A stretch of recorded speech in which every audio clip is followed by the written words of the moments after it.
This is a terribly important moment in Australian history. Of course, Townsville was there. It was the site of the formation of Australia's first fighter squadron, which had 9 days to learn to fly their Kitty Hawks and then go into action against the Japanese at a time when the Japanese had invaded New Guinea and could well have been down like wolves on the fold on northern Queensland. And in those 44 days, really, between the fall of Singapore, when the British were broken, and before the Coral Sea battle, which really started to turn the tide when the Americans plugged in, Australians, for the only time in their history, had to fight for themselves. And these young pilots, many of whom died and whose deaths are being remembered today, gave their lives to save Australia. I mean, everyone knows about the Battle of Britain and the few and what Churchill said, and never in human history has so much been owed by so many to so few. And those words could apply to the young Australian pilots who are now many of them octogenarians who've come to really to remember the deaths of their comrades. They were terrible conditions. They, as I say, formed in a field in Townsville. They had 9 days to learn how to fly the plane. They then got to Moresby, where, of course, they immediately went down with malaria, gastro, dengue fever.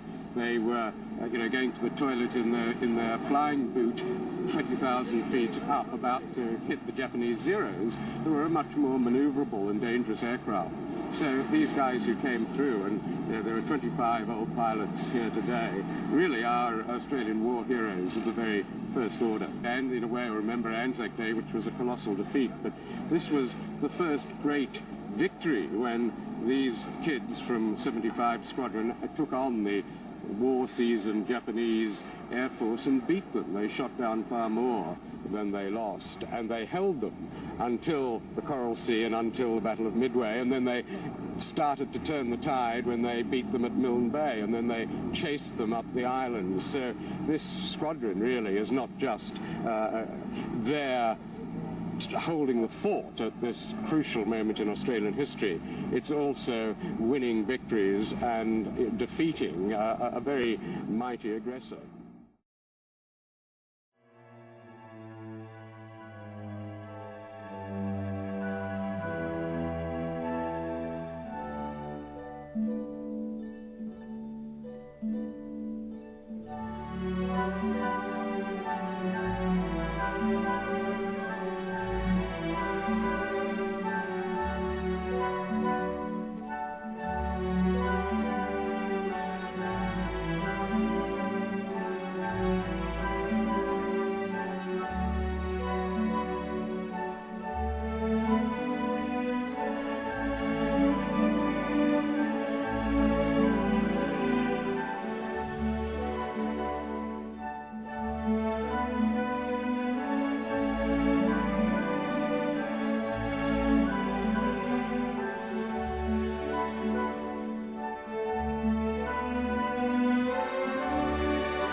pierced steel taking over the mud and so on, and that it was, when you landed, it was sort of an up and down ride.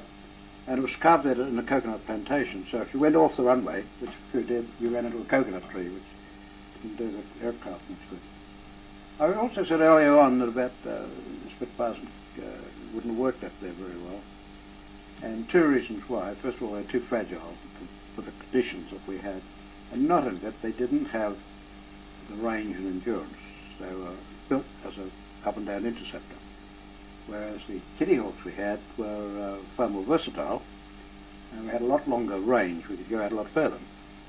And so, of course, this was very useful.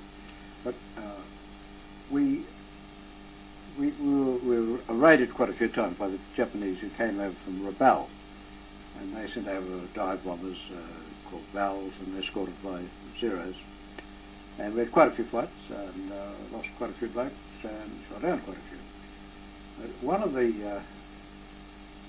most important things that happened up there, I believe, it was a turning point. The Battle of Mill Bay was a turning point, like the Kokoda track thing, and perhaps more so at Mill Bay. Yes, well, we got the word one day that there was a Jap invasion fleet coming and to land at Mill Bay, because I think the Jap strategy was to take Mill Bay and then they could then take the rest around to Moresby and so on, and over the Kokoda Trail and put that back. When this Japanese fleet was coming in, for some reason we couldn't get the American heavy aircraft bombers to go out.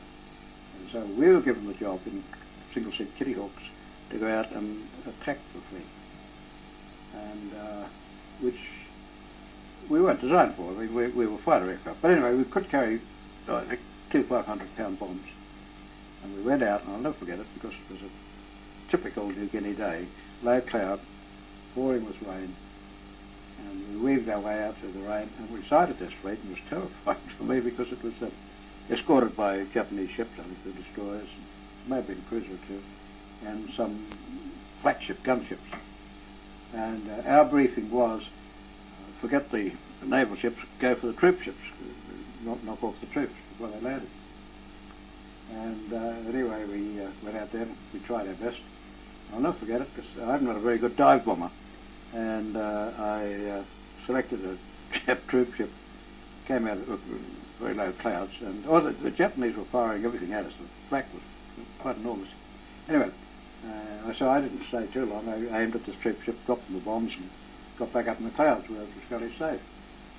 And we finally got back to Mill Bay, to our landing strip, and the wing commander, Peter Turnbull, came over and he said, "Well done, that." And I said, "What for?" He said, "You sunk the gunboat, the flagship." I said, "I didn't." He said, "Yes, you did, and you were flying such and such." I said, "Yes, that's right." He said, "I watched you." I said, "Oh, I wasn't aiming at that, I was aiming at the troop ship." Anyway, so they got a flagship gunboat confirmed. Anyway, they landed, and that was very unpleasant, because the strip we're on, they went into the bay itself, and the Japs landed, and in the end they took one end of the strip and we had the other. And so we used to take off over them, crouch down under the armament, under the armour plating. They shot at you with the pulling your wheels up, which is not recommended. One of the satisfactions I had, again, please put this in the context that we were war and we hated the Japanese very much. And I was leading a couple of fellows round to where they'd landed some barges, and they were on the, doesn't matter where, they were on one of the beaches there, and a whole pile of them, and they were waving at us. And what we found out afterwards was that they were told that there were no Allied aircraft there. Any aircraft they saw were theirs, so they could feel quite safe. And here they were waving away to me, so I put the boys in line astern, we went down and strafed them. And I don't regret to say it, but we killed many, many, many of them.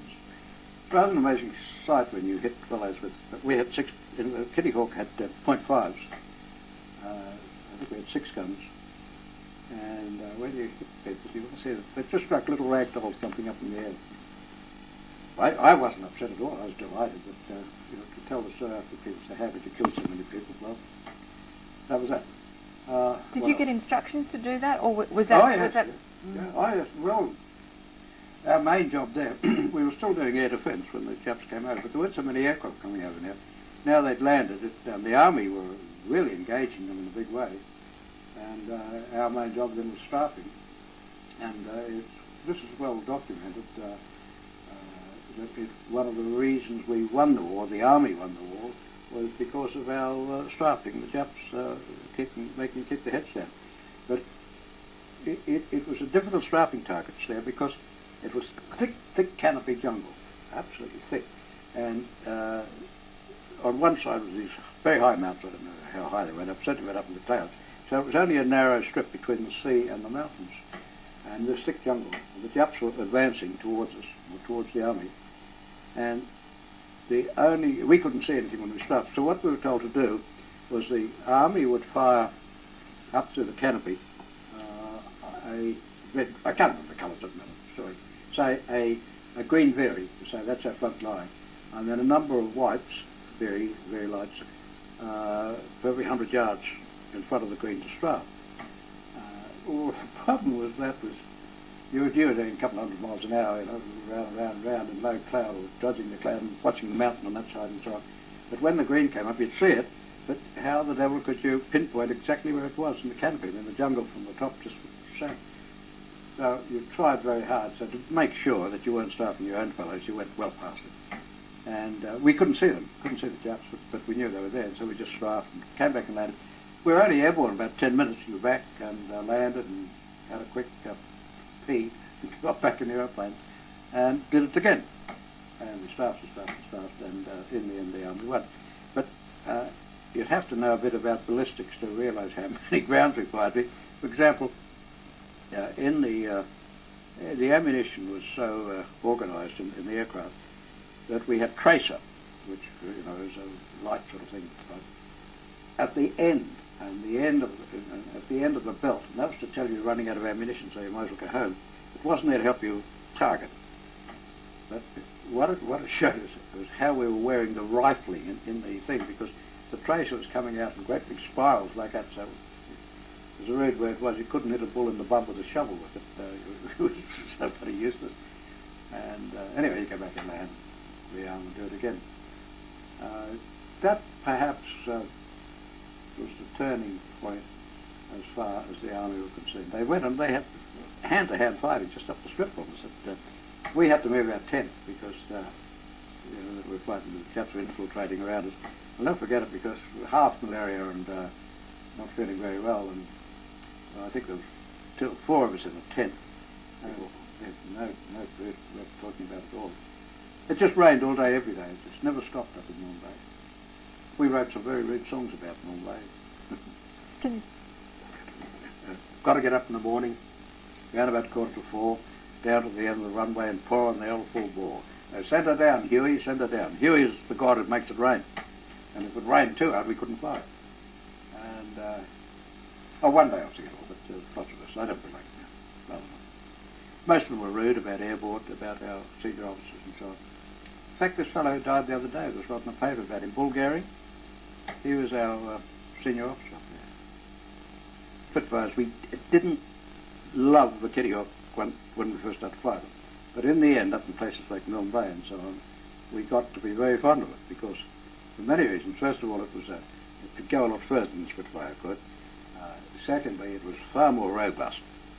One of our chaps came back. He'd been shot up by some ground fire somewhere. He had a hole in the fuselage down near the rudder that I could put my head and shoulders through, and he flew it back. Now, a Spitfire, that would have been the end. If anything that big it hit, it wouldn't have moved at all.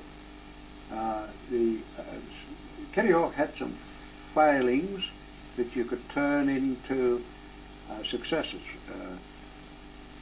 At one stage, this is not during Mumbai, but the Australians captured a Japanese Zero, their fighter, and so they flew it and worked out combat manoeuvres with their own aircraft.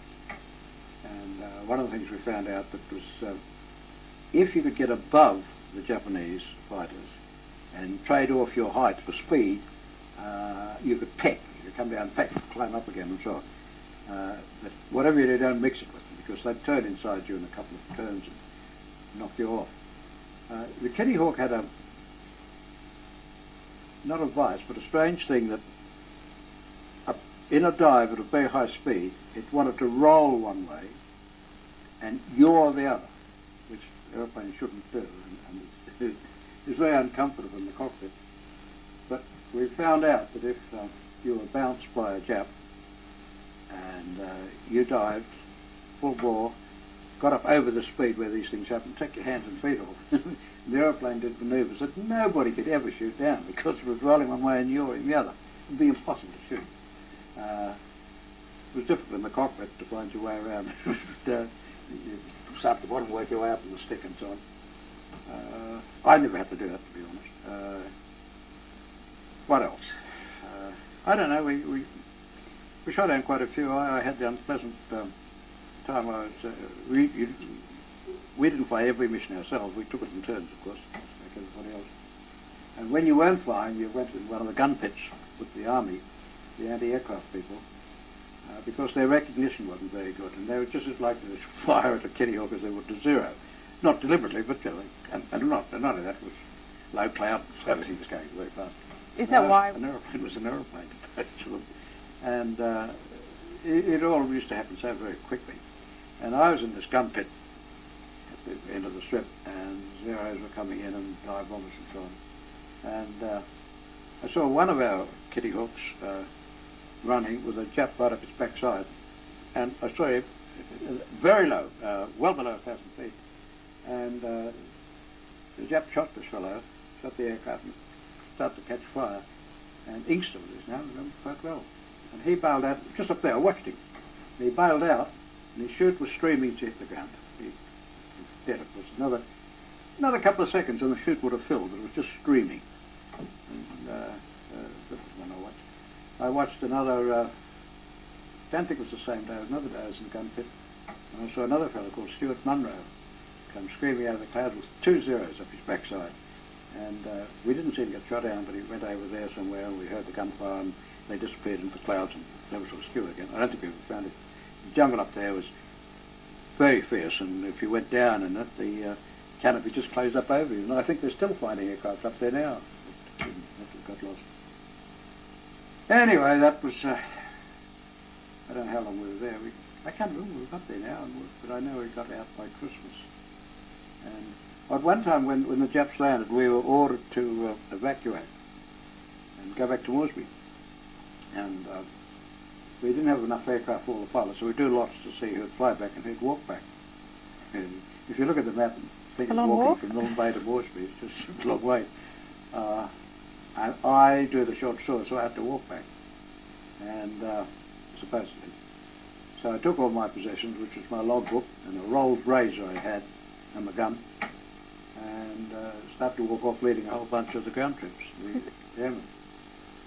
And we were about to go, and in came a Lockheed Hudson. And he came in and landed, and the Japs was at the other end of the strip, and he said, "Come on, hop in." So we all piled in. I don't know how many we got in this Hudson. I know I was up in the bomb aimer's position, lying flat in the belly with 2 blokes on top of me. And I could see where we were taking off. We were taking off in this thing. And we hit a coconut tree on takeoff. Saw the branches part. We got airborne. And we went to Moresby. And one of our Kitty Hawk, it was dark later on, by the time we got to Moresby. And one of our chaps, in the Kitty Hawk, back then Bill Cowley, was formating on him. And looked to find his way so in the dark to get to Moresby, make sure I got to Moresby. And he peeled off to go on his own and he hit the mountains just outside Moresby. I watched him when it was sort of lying there and saw this burst of flames. Cowley got burnt up. So we were in Moresby for a couple of days, and then the army cleared the Japs from the end of the strip, and so we ferried some, took some more Kitty Hawks that were up Moresby, took them, flew one back to Milne Bay. And we stayed there, and of course the battle gradually eased off, and we came home. All in beef.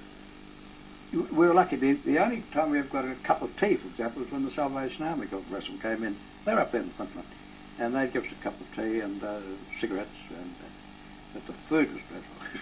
We couldn't even light a fire most of the time. It just rained and rained and rained, and then the Japs were at the end of the strip, and so we just didn't. There was nobody there to light a fire, sort of thing. We didn't, as for bars and things like that, just never ever had one. We all grew beards because we couldn't shave and whatever. the physical demands, I said a little bit earlier about having vomiting and all this in the cockpit, which you did. I got down to flying saucer weight, very tiny little thing. I don't know how to describe it. You'd get airborne. We get up, because we had no radar, the only warning we had of a raid, of course, was the coast watchers, the famous coast watchers. They'd let us know eventually, but usually it was too late by the time we got it. That's right, we put up standing patrols. That was the only way to go. We put up 4 aircraft, and they just go round, and be relieved by another 4. So you were always airborne when the raid came in. You had somebody up there. That's right. And that was the unpleasant part, flying around.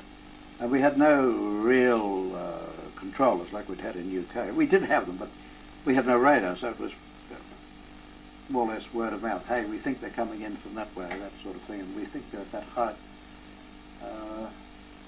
Usually you just did this patrol until you saw them, and by then it was a bit late usually, and as I say, the Zeros always seemed to have the bounce on us, always seemed to be above us. What's your Stinking stretcher in a muddy tent, and say the Japs had landed and you knew they were around you and so on, and we had to move our tents to the other side and get beside where the army were, and morale, I suppose. But it was hard to keep it. For example, our sister squadron 76, they had their squadron commander was a bloke named Peter Turnbull, and I was telling you about the Japs on one end of the strip. He got shot down on takeoff from the ground. He was pulling his wheels up and they shot him out of the sky. That was the end of him. And that doesn't make you feel very good when that happens on takeoff. And then a very famous bloke took over from Peter called Bluey Truscott, who was a very great chum of mine, Blue. And Blue was, strangely enough, one of the fellows who was in Russia with me, a fellow named Mark Sheldon. He got shot down by Zero up there. I don't know what our losses were. I was feeling from both squadrons we probably would have lost in the order of half a dozen or so. Some of the fellows got shot out and walked back, or found their way, or the natives brought them back. One bloke got shot down at the end of the islands, the chain of ones got there. He got brought back in a dugout canoe by some of the natives. I think we killed a lot more Japs than we lost. The army were incredible up there. Bloody hand-to-hand fighting. God, I hated that. Oh. The army used to brief us every morning. The general, whoever it was, come over and give us a talk about where we were. You could almost hear the gunfire at the end of the strip. It was, glad I wasn't in the army then. Strafing, and dive bombing, that I told you about, that dropping some bombs. Some of the fellows, well, a couple of our chaps did shoot down some aircraft in there, but it was mainly, strafing, mainly our presence, I think. After we shot down the field, it was a long way for the Japs to come, particularly their fighters, from Rabaul to Milne Bay. It was a darn long way. They needed drop tanks and all that sort of thing. So by the time they got there, they couldn't stay very long, thank God. They'd make one pass and then have to get back home, otherwise it'd be out of fuel. They were entitled to be suspicious of us. I think they were, because we had, as far as they could see, and forgetting Russia. I mean, I was the only one who went up. No, there was another fellow who went up. But most of them were from fighter squadrons in England, based in England. A lovely pub on the corner and a beautiful old-fashioned mess and stewards to look after them and so on. Okay, and they were still fighting, but not like the jungle folks who'd come back from a nasty fight outnumbered, and in a dirty, rotten old tent, and no baths and no showers and rotten food, and being strafed at night and sort of thing. And the other thing that happened was at Milne Bay, which reminds me, we were running out of sleep because at night time the Japs used to send a cruiser into the bay and shell us. And so you spent half the night in a little slip trench with all the other snakes and scorpions and things that they had in the jungle. Exaggerating a bit. But so your sleep was chicken. And I don't think I enjoyed Milne Bay very much at all. The doctor would come in and tell you to stay in bed. And the squadron commander would come and say, get airborne. What else could you do? You didn't have enough pilots. We didn't have the pilots. And we had no reserve, or no fat as they called it. We had nobody spare. And no pilots coming through the pipeline at that time to replace. So that was it. You flew until the whole squadron was through. We were relieved eventually, just before Christmas, by an American squadron of air cobblers. Yeah, they weren't very good at all. They were full of talk, and anyway, the war was over when they got there. It was that part of the war. Well, the war tapered off, and as I said, we were replaced by these Americans. And then we flew our aircraft back to Moresby, then Horn Island, top of Cape York, and it was great. There was no war, and food wasn't much better, but it was a bit better. Then we sort of rested, then we went to Cairns.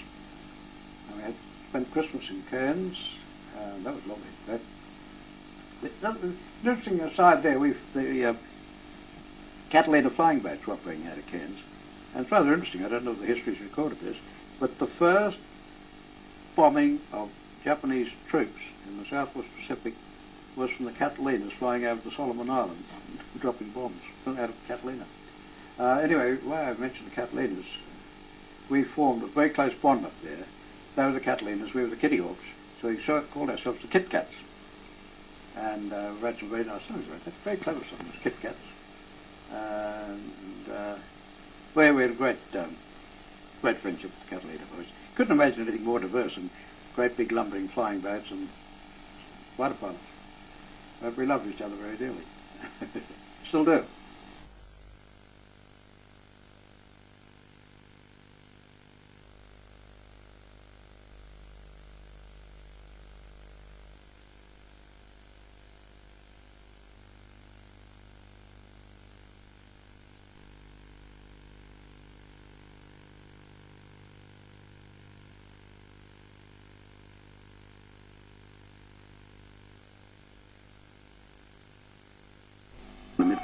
While the struggle in Europe and the Middle East was still raging, Australia suddenly found she had another enemy.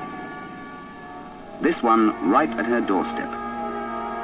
But the Allies decided that Australia must fight a holding war until the European campaign was successfully concluded. So, until her own forces could be recalled from overseas, Australia found herself virtually defenseless in the path of a cruel aggressor.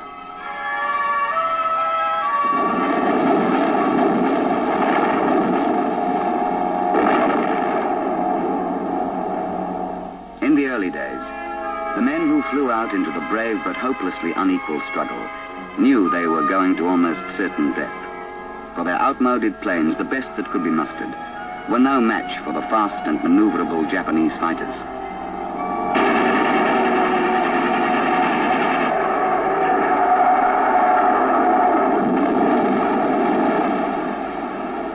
Catalinas operating out of Cairns flew on long-range reconnaissance missions. For the Japanese, by then firmly established in New Guinea, began to carry their invasion into Papua. American forces, withdrawn from the defeat of the Philippines, were gathered in Australia, and a combined combat force was formed. From the information gathered, strike operations were planned, and Allied squadrons flew out to attack when the enemy was within range.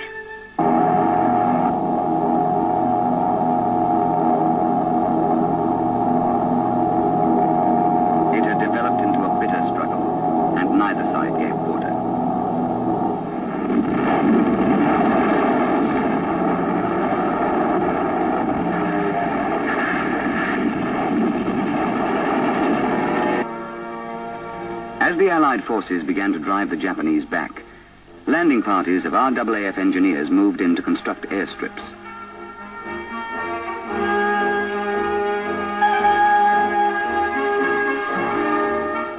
In areas recently held by the enemy, certain dangers still remained.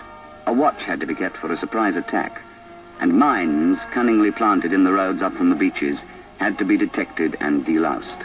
As soon as the strip was operational, the aircrew arrived, and the planes were parked in separate bays cut in the jungle, providing as small a target as possible for attack from the air. The new arrivals were not always pleased with their own quarters. The usual comment was that they'd do as long as it didn't rain.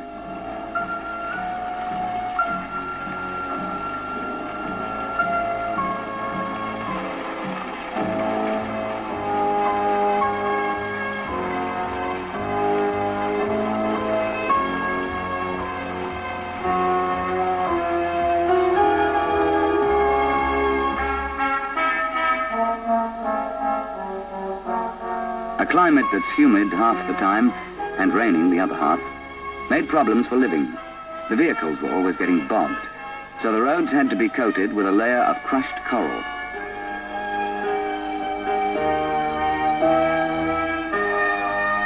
Rust was almost impossible to check.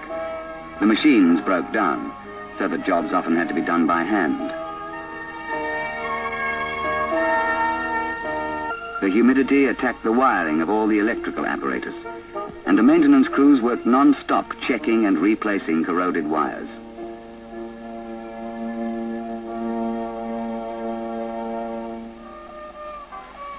Almost everyone was getting fed up, and more the talk turned to home and what they would do when it was all over. Some couldn't get used to the idea of having a future again.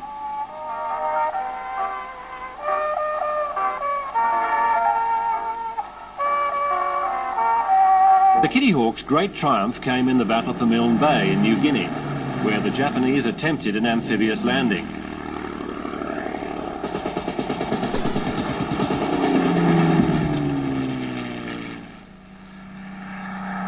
It was here that the Kitty Hawk came into its own, bombing and strafing ground targets. A new word was coined, kitty bomber.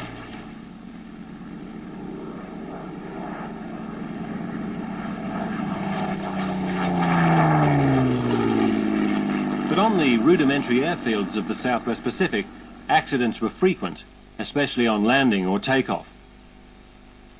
This 77 Squadron Kitty Hawk had a collapsed undercarriage and will need a new prop. When the power was opened up, the Kitty Hawk could swing on takeoff, or a tyre could burst on the less than perfect runway surface. The 75 Squadron in New Guinea meant that the Japanese then realized that we had a force against them. I'm quite convinced, having spoken to many pilots, that the 25 Kitty Hawks that formed the basis of our first fighter squadron that went to Papua New Guinea saved our country from the threat of Japan. Pilots who were sent up to New Guinea at the beginning of the Pacific campaign loved those Kitty Hawks like you would love a brother. Now, the young pilots that came in after the war had started, they were literally very young people, 18, some of them, to 22. Now, those youngsters, they wanted to prove themselves. They were fearless in their own way, and they knew they were taking on great odds. They were really dedicated to do their best. The pilots talk quite affectionately of their aircraft. They refer to it as a flying brick shithouse. They're an incredibly reliable workhorse.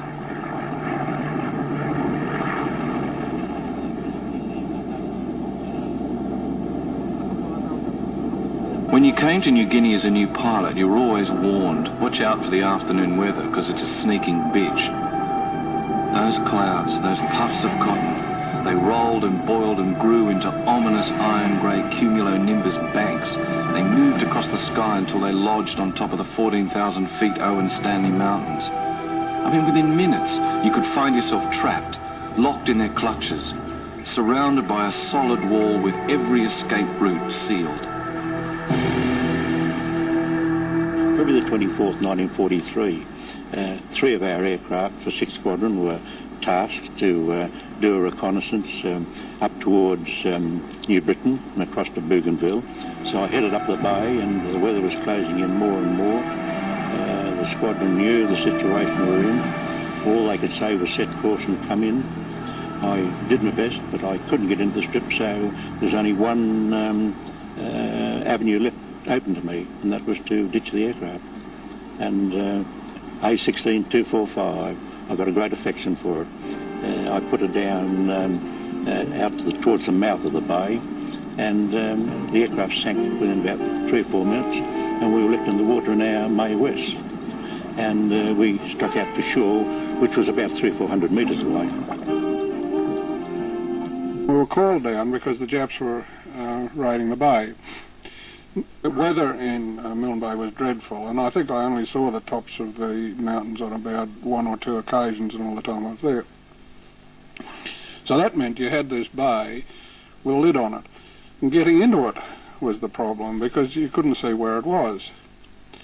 And on this occasion we had to get in quickly. So what our leader did, and I thought was quite sensible, both his guns had self-destroying flak. It used to explode at about 7,000 feet. So we went down through our own flak because that marked where the aerodrome was, you see, and if we were a bit south and heading that way we'd be all right. So we went down through our own flak, came out underneath. I came out in front of 2 Zeros, one of which I got one hole in my starboard wing just near the aileron hinge. That's all I could see. But my ailerons were jammed, so that we were the cloud was only at about 700 feet. I had 2 Japs following me, and the only thing I could do was to try to fly down the bay. Now I couldn't control my wings other than without ailerons. They were jammed central, fortunately.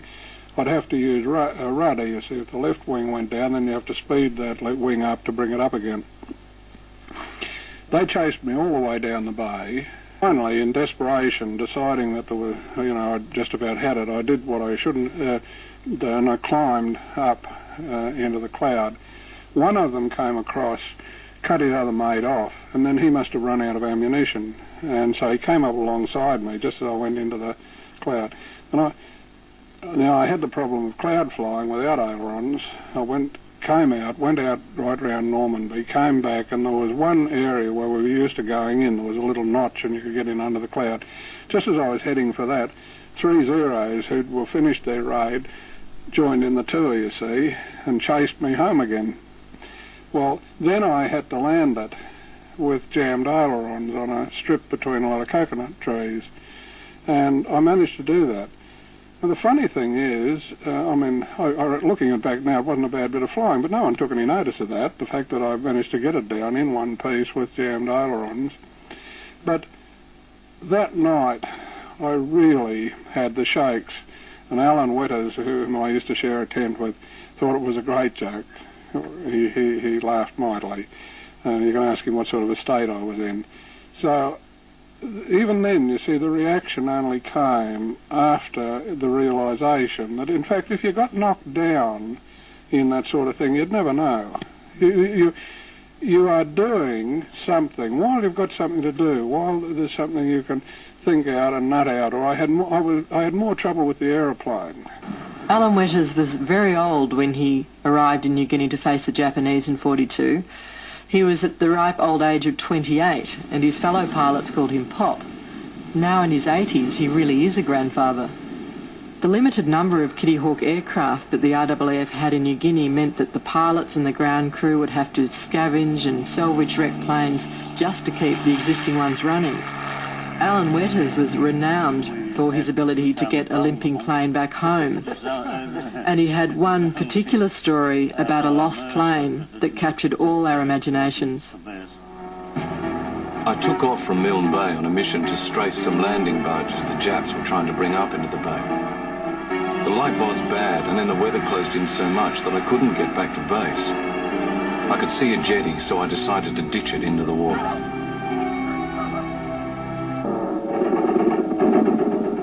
It has become one of the most significant aircraft in Australian military history. The Curtiss P-40 or Kitty Hawk made its mark in World War II. As the most numerous RAAF fighter, it played a vital part in North Africa and later against Japanese advances in the South Pacific.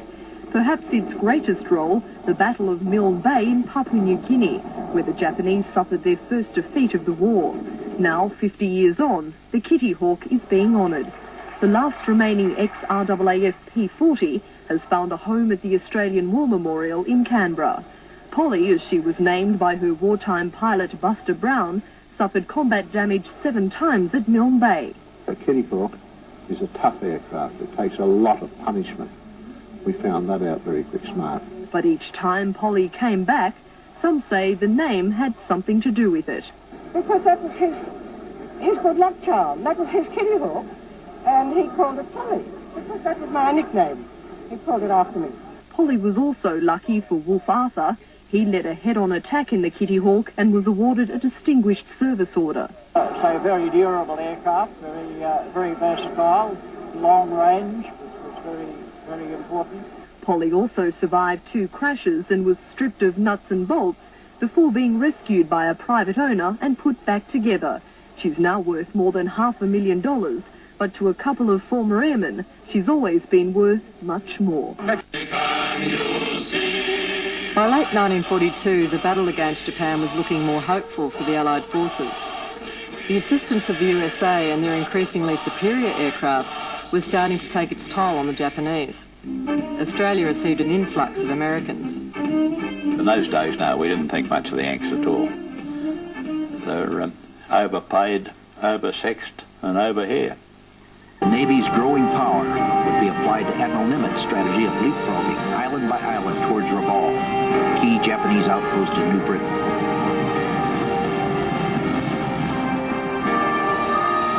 The way would then be clear to move on to Japan. The United States Army Air Forces adopted another approach. They created whole new air forces in each theater as required.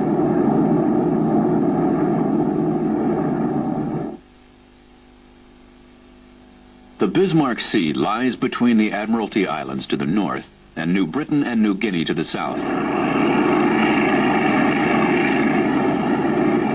Japanese sea lanes were regularly patrolled by General George Kenney's B-17s and B-24s.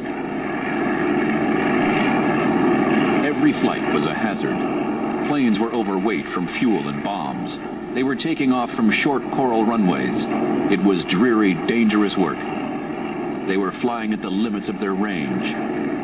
The patrols lasted as long as 12 hours over the trackless waters. If the aircraft were damaged by the enemy, getting back to base was problematic. On December 30th, 1942, reconnaissance photos showed the heaviest concentration of shipping ever seen at Rabaul. There were 70 merchant and 21 warships. For the next 90 days, these ships became prime targets for the 5th Air Force. Attacks were mounted on Rabaul and on convoys being sent to reinforce Japanese garrisons in New Guinea.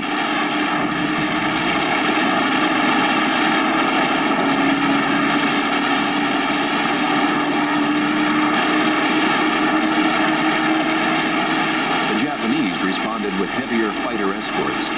This was just what Kenney wanted.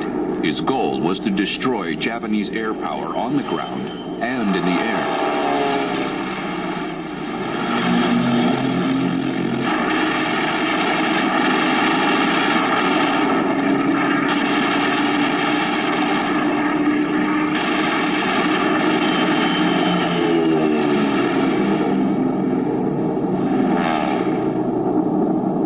As Japanese aerial strength declined, General Kenney's forces built up. By March 1943, he had 114 bombers and 154 fighters, including aircraft of the Royal Australian Air Force.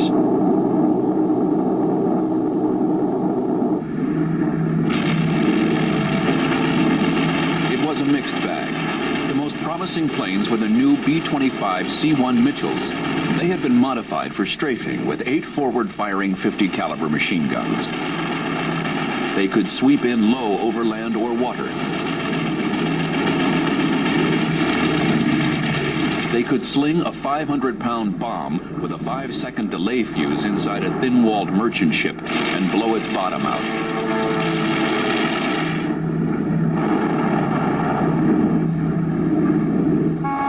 Dozens of Japanese garrisons were condemned to slow starvation as Japan's merchant fleet was eradicated by aerial attack, mines and submarines.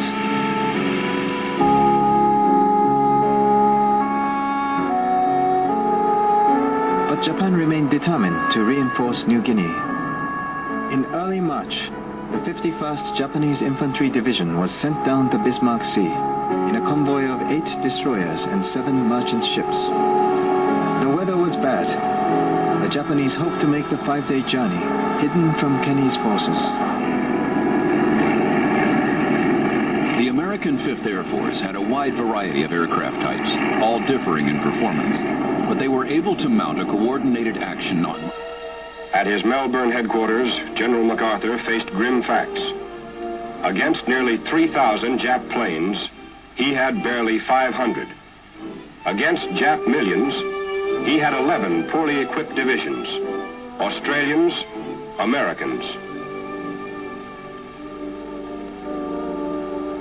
Against him were thousands of miles of Jap-infested islands and Jap-controlled seas. Against him was time and space and power and preparation. Against him was an area that made the vast United States seem small.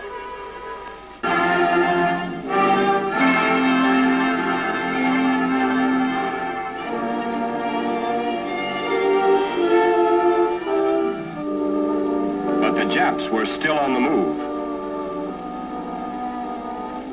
March 2nd, 1943. A strong enemy convoy was crawling through the Bismarck Sea. General Kenny's 5th Air Force struck with every plane he could get off the ground.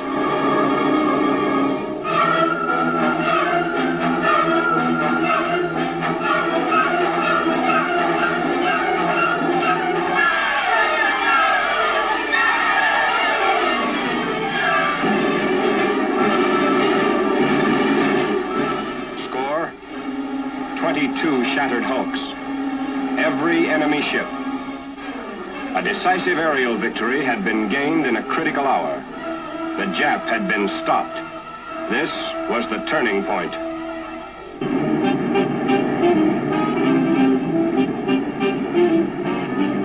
In 1943, hundreds of planes, including the P-38, were involved in a coordinated attack on the Japanese. With the increased air power of the Allied forces, we were now beginning to win the war. The Battle of the Bismarck was different. We really had to go and shoot them in the barges afterwards, but remembering that barges are ships of war. Kitty Hawks, Cobras, Lightnings, Bostons, Beauforts. The latter do a grand shooting up job on ships and barges, crammed with Jap soldiers seeking escape. There were just planes everywhere, all going in different directions. The convoy was broken up. Each ship trying to escape the maelstrom of bombs and strafers that had hit them. Clouds of billowing black smoke from fires and a smokescreen being launched by the doomed ships as they tried to escape us.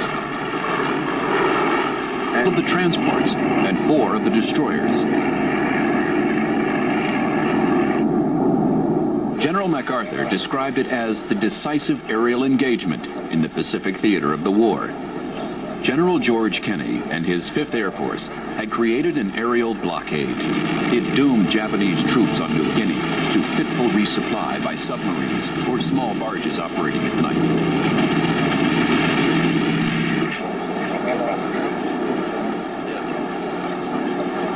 Kenny honed his weapon in combat. He continually raised performance standards. It was like a baseball club transforming itself into a World Series winner in the course of the spring season.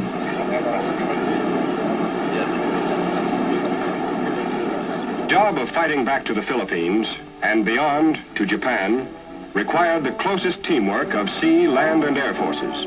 This brought together Douglas MacArthur and Chester Nimitz. Washington had a plan, 2 roads back to the Philippines. One from Hawaii along the string of coral fortresses, the Gilberts, Marshalls, Marianas, to Palau. This was the job for naval and army forces under Admiral Nimitz. Another from Australia would cut through the jungle of New Guinea, up the stairway of islands to Morotai. This was the job for the Army and Navy forces under the soldier who had made a promise to return.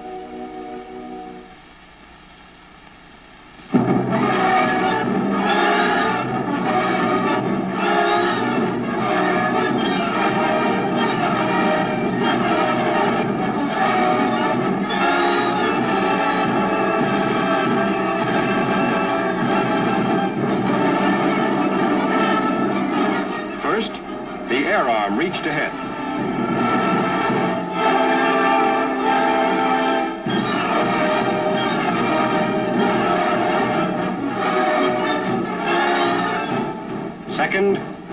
amphibious assault. Hit 'em where they ain't.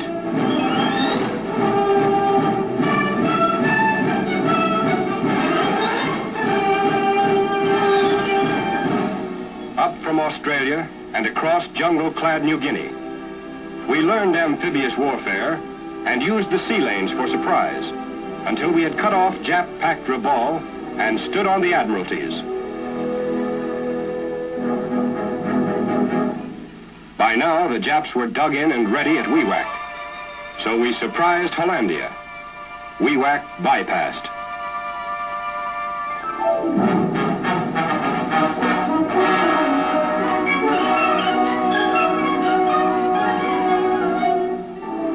Strategy, surprise, up the stairway of islands.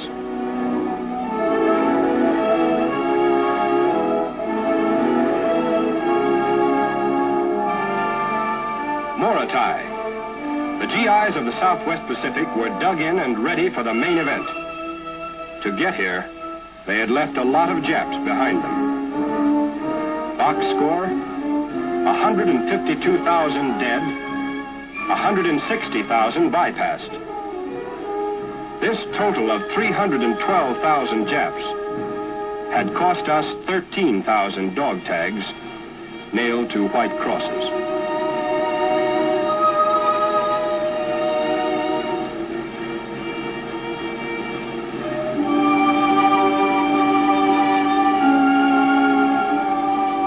There was an increasingly violent argument between MacArthur and Nimitz over the main axis of attack on Japan.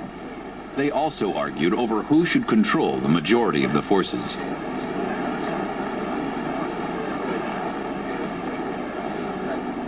MacArthur and Nimitz neither liked nor respected each other. Their arguments confirmed the wisdom of the decision to limit the Pacific offensive in favor of Europe. The bickering led to a cutback on the objective to capture Rabaul and advance beyond the Solomon Islands in 1943. The bitter losses at Guadalcanal and in New Guinea made it obvious that island-hopping tactics should be adopted.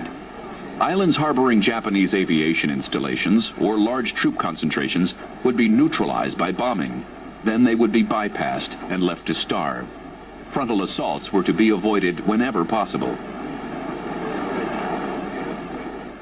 The Japanese Navy and Merchant Marine were to be systematically hunted down and destroyed. The object was to force them to abandon the Bismarck-Solomons line of resistance. To the southwest, General MacArthur used his newfound air power capability in movements up the New Guinea coastline. A landing would be made, a perimeter established, and an airfield built. C-47s would fly in the necessary fuel and supplies. Within days, P-38s and the New Republic P-47 Thunderbolts would be operating to cover the next nation. Kitty Hawks frequently shared their airfields with a variety of bomber types and often accompanied them on missions. These are Douglas Bostons of the RAAF.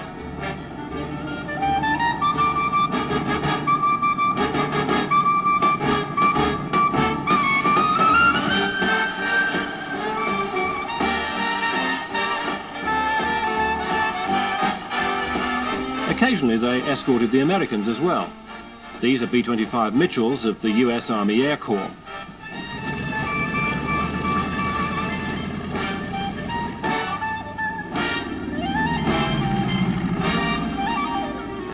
The mighty Beaufighter, described as 2 engines followed by an airframe, also kept the Kitty Hawks company. It had better range and firepower than the Kitty and was devastating in shipping attacks.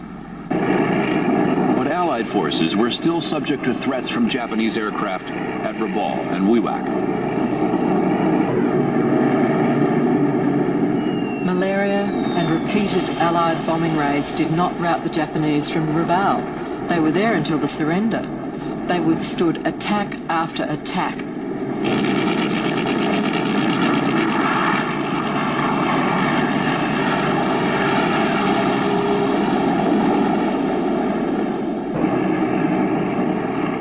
He decided to deal with Wewak first. On August 17, 1943, B-24s and B-17s smashed airfields around Wewak with 200 tons of bombs. hours later, they were followed up by B-25s and P-38 Lightnings.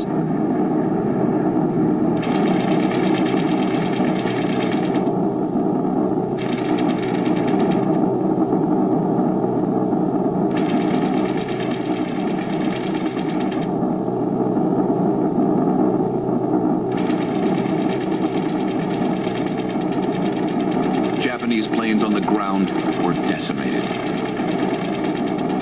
The Japanese later referred to the Black Day of August 17.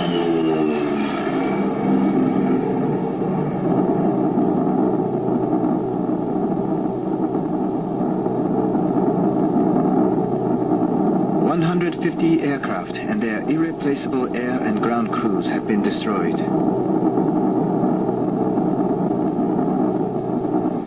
Rabaul became the graveyard of the Japanese Naval Air Force. Japanese Army pilots were drawn off from Rabaul to other battlefields. They were replaced from the rapidly diminishing pool of Japanese naval aviators. The carrier admirals protested, but their protests had no effect.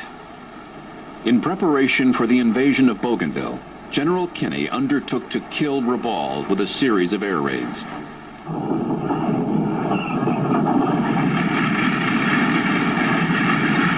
On October 12, 1943, he launched the biggest raid yet seen in the Pacific Theater. 349 aircraft, Liberators, Lightnings, Mitchell attack planes, and Australian Beaufighters.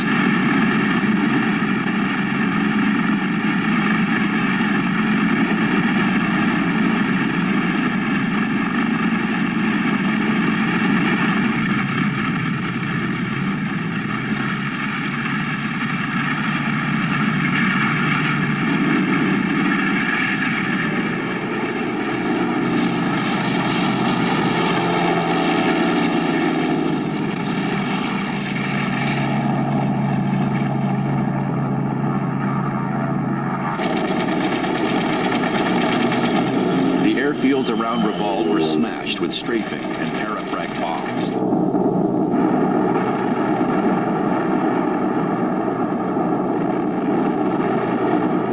The attacks were over in minutes. They destroyed or damaged 152 Japanese aircraft. They also set off explosions in the fuel and ammunition dumps. The loss of fuel and ammunition was crucial. It was even harder to replace than airplanes.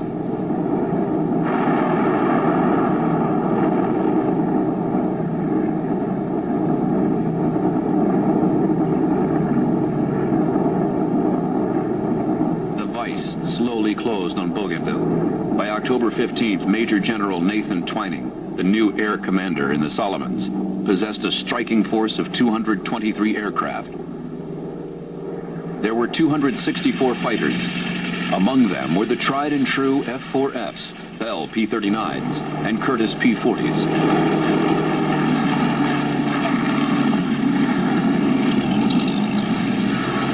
There were also 163 of the new F-4U Corsairs, 48 Grumman Hellcats, and 22 P-38s.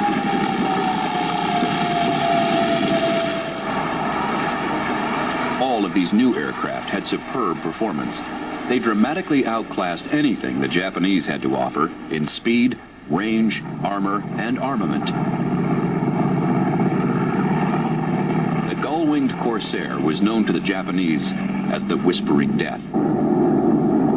In New Guinea in March 1944, the 5th Air Force cleared the way for General MacArthur to leapfrog along the northwest coast. Between March 11th and 16th, General Kenny's bombers dropped 1,600 tons of bombs and fired 1,000,000 rounds of ammunition.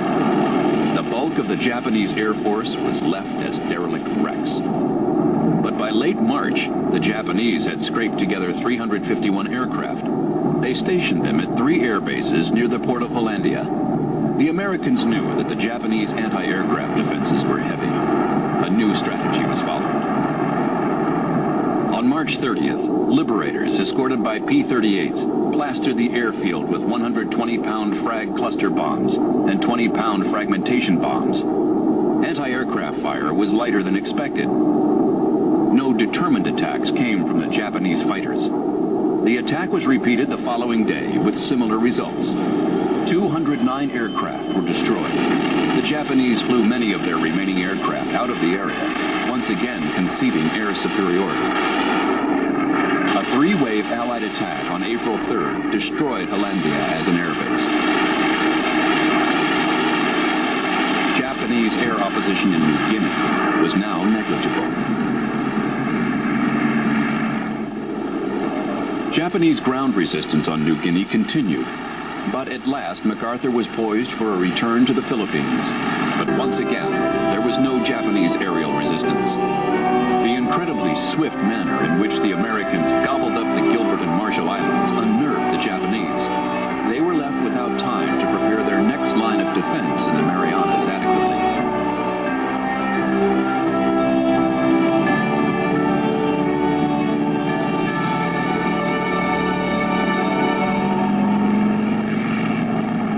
The defense of the islands came to be regarded in Japan as buying time to delay the invasion of the Japanese mainland. In effect, the Japanese High Command had exchanged one illusion for another.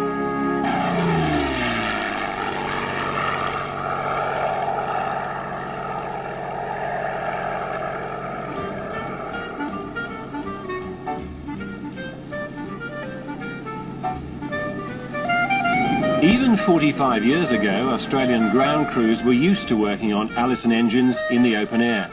These pictures were taken at Nom 4 Island in Dutch New Guinea. The aircraft are late Mark Kitty Hawks of 75, 76, 77 and 78 squadrons RAAF. The huge backing plate to the aircraft spinner is being manhandled into place. Ground crews worked in makeshift sheds which offered some protection from the heat. That might mean servicing and installing the aircraft's 6.5 machine guns or arming it with bombs. The Kitty Hawk was never designed as a fighter bomber, but Australian crews modified it to carry first a 250-pound bomb and later a combination of bombs up to 1,000 pounds. This 500-pounder is having its detonator installed in the nose cavity. Then it's offered up to the bomb release mechanism on the aircraft's centre line and the fin is installed.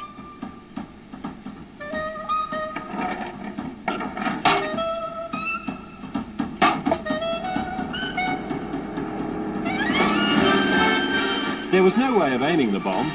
You simply aimed the plane at the target.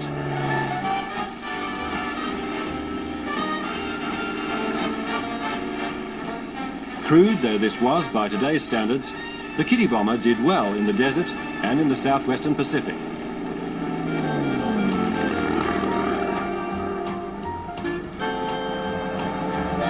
The end of the war was near. The enemy was in retreat. And the Australians were assigned to cleaning up operations, ferreting out handfuls of Japanese left isolated in dozens of small islands. It was an unpopular job, and to many it seemed a worthless waste of effort and lives.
Who had been in it from the beginning, death had become a commonplace.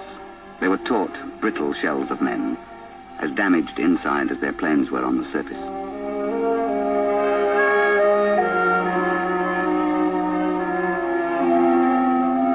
After it was all over, it was easy to dispose of the surplus machines. Many looked solid enough, but their metal was fatigued, worn out with strain.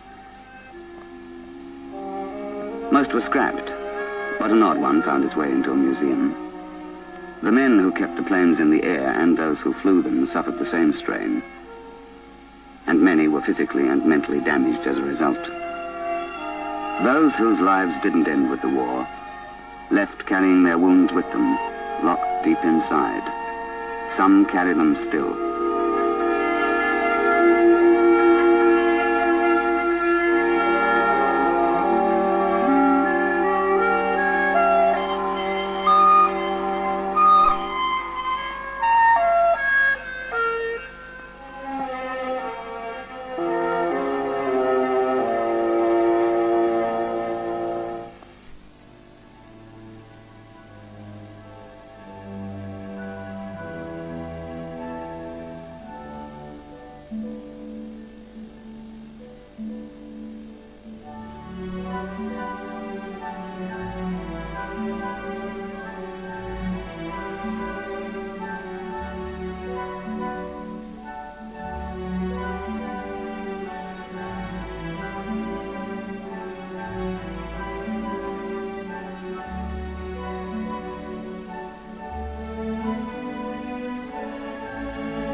Look for the 175 gear speed.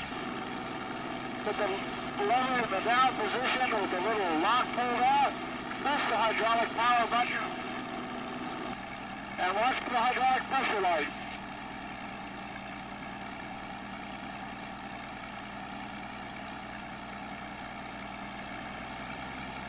In a P-40, the down and up locks are hydraulic pressure. They're not mechanical, so you have to wait for the hydraulic pressure to come on, give you a strong indication, and then there's a light that gives you that. Wait, and as you're going into the down one, you check that, then you reach over and make sure that the hydraulic hand pump is stiff as a backup. If it's stiff, that means it's okay.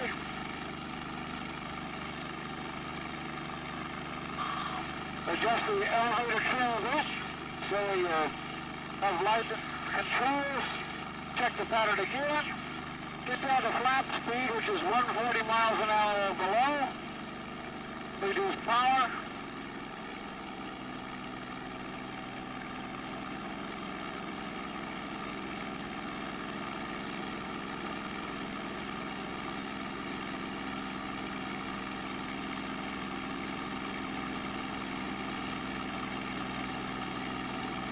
The manual specifically says do not lower flaps below 500 feet unless you want to land, because the airplane will come down like a rock, and it does. It's very impressive indeed. We're on the base leg.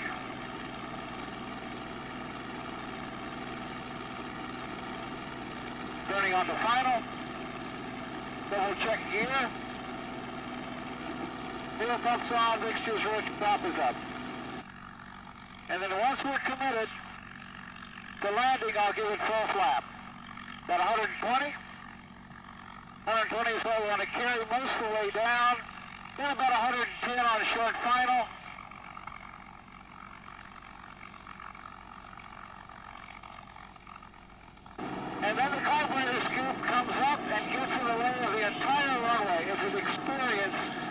line up on final and lose the entire airport. You can't see it over the nose. In this airplane, airspeed is life. You really have to carefully check the airspeed at all times. Over the fence, here we go.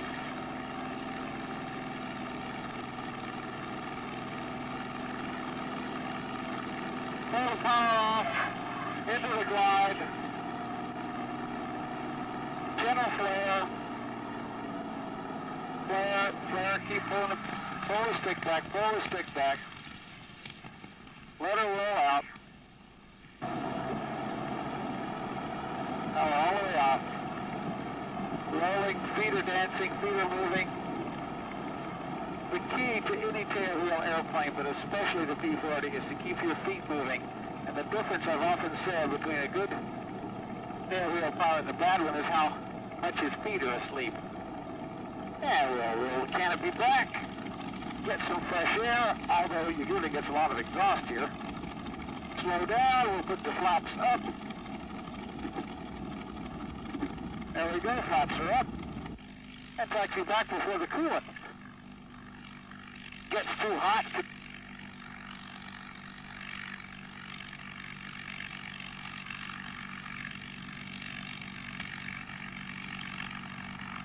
Again, checking back and forth across the nose. And I love these World War II goggles. This is just great. Really, I wish I flew with goggles more often now that I've done it with this World War II helmet. Modern day helmets, quite honestly, aren't suited for this. The air blows up under the visor. And these are made to fit flush against your face and prevent oil, hydraulic fluid, wind, all those things from blowing up into your face. It really is a wonderful thing. I really do enjoy it.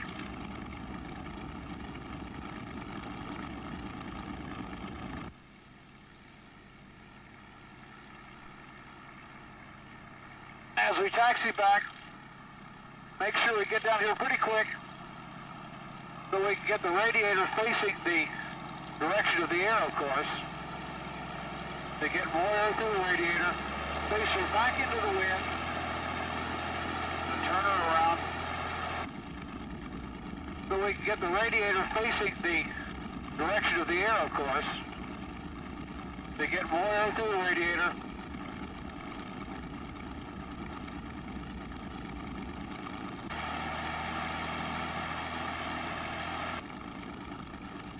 Turn her around.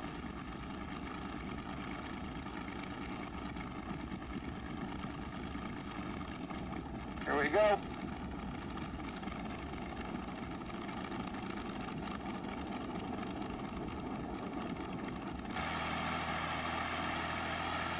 Run up to 1500 RPM, get a little fresh coolant in the banks.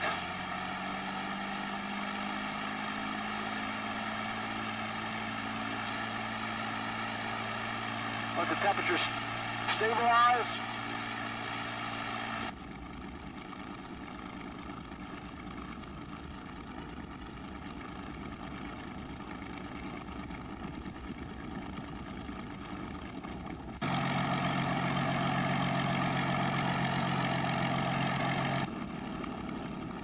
Back into the wind, let the coolant temperature stabilize, and slide the mixture idle cutoff.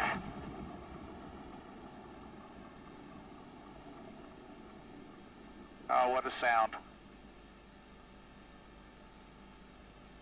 The engine stop, battery off, fuel pump off, mags off. What a thrill. What a wonderful airplane.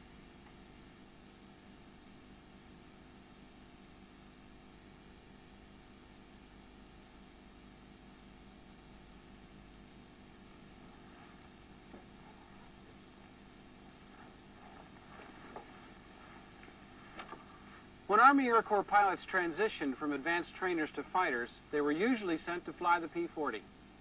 It must have been wonderfully terrifying. This is my idea of a fighter plane. The way it looks, smells, and handles. Skittish, immediate to the touch, demanding, rewarding to skill, intolerant of carelessness. That can be very frightening or very challenging. It all depends on one's mindset. To fly the P-40 is a vivid, fleeting glance into a bygone era that had just left the biplane to fight a global war. This wonderful airplane still represents one of the finest moments in military aviation. And it's just as exhilarating to fly now as it was then, if not more so, since so few of them exist. Almost makes one think he was born 25 years too late.